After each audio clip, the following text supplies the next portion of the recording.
വാരണാസിയിലേക്ക് നാട് വിട്ടുപോയ ഒടിയൻ മാണിക്യൻ വർഷങ്ങൾക്ക് ശേഷം തന്റെ നാടായ തേൻകുരിശിയിലേക്ക് തിരിച്ചെത്തുമ്പോൾ അവിടുത്തെ പഴയ തലമുറയിലെ ആളുകൾ, പുതിയ തലമുറയിലെ ആളുകൾ ഒടിയൻ മാണിക്യനെ എങ്ങനെ കാണുന്നു? കാണാം ഒരു പുതിയ സൃഷ്ടിയിലൂടെ. എടാ, ഈ ഒടിയൻ എന്ന് പറയുന്ന സംഭവം ഉണ്ടോടാ? ഈ ഫേസ്ബുക്കിലും വാട്സപ്പിലും ഒക്കെ ഒരുപാട് ഫോട്ടോസും വീഡിയോസും ഒക്കെ കാണുന്നുണ്ടല്ലോ. ഒന്നും വേണ്ടാതെ നിന്നടാ. നമ്മളൊക്കെ 20-ാം നൂറ്റാണ്ടിലല്ലേ ജീവിക്കണേ. ഇതൊക്കെ അന്ധവിശ്വാസങ്ങളാണ്. ഇങ്ങനെ ഒരു സംഭവമല്ല. ഇതൊക്കെ വെറുതെയാണ്. നീ എന്തേ പറയണേ? നിങ്ങൾ പറയുന്ന അത്ര സത്യമെന്ന് വിചാരിക്കില്ലേ? അങ്ങനെയൊന്നുണ്ട്. എനിക്കതിൽ വിശ്വാസമുണ്ട്.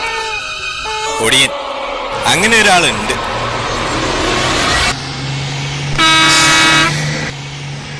തേങ്കുറിശി ഇറങ്ങാനുള്ളവർ വന്നട്ടെ.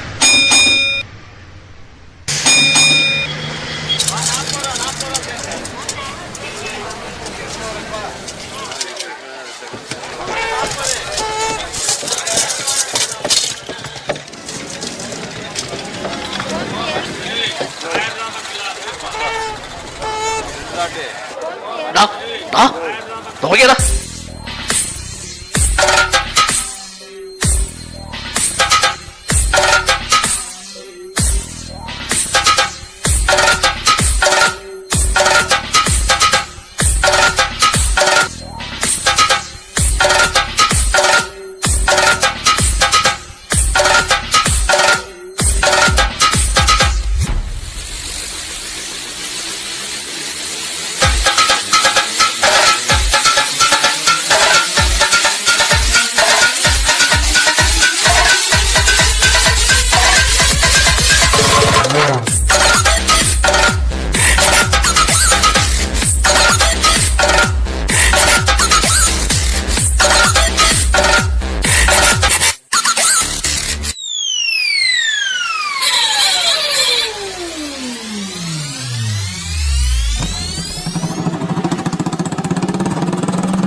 നോക്കിയടാ.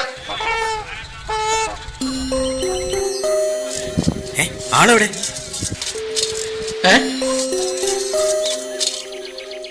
എന്തത്? നീ ഇല്ലേ ഫോട്ടോ എടുത്തേ? ഞാനങ്ങനെ കണ്ടതല്ലേ, ബാക്കിയുള്ളൊക്കെ ഉണ്ടല്ലോ അതില്. എന്നിട്ട് ആളെവിടെ?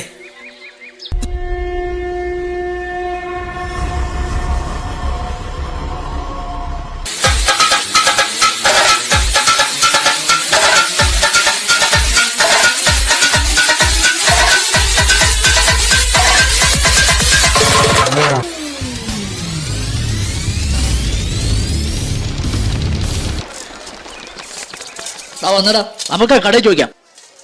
വാടാ ചേട്ടാ, ചേട്ടാ ഇപ്പൊ ഇവിടുന്ന് മുറുക്കാൻ മേടിച്ചിട്ട് പോയാലേ? ആളെ അറിയോ ചേട്ടന്? ഇരുട്ടിന്റെ രാത്രിയുടെ രാജാവ് മാണിക്യൻ, ഒടിയൻ മാണിക്യൻ.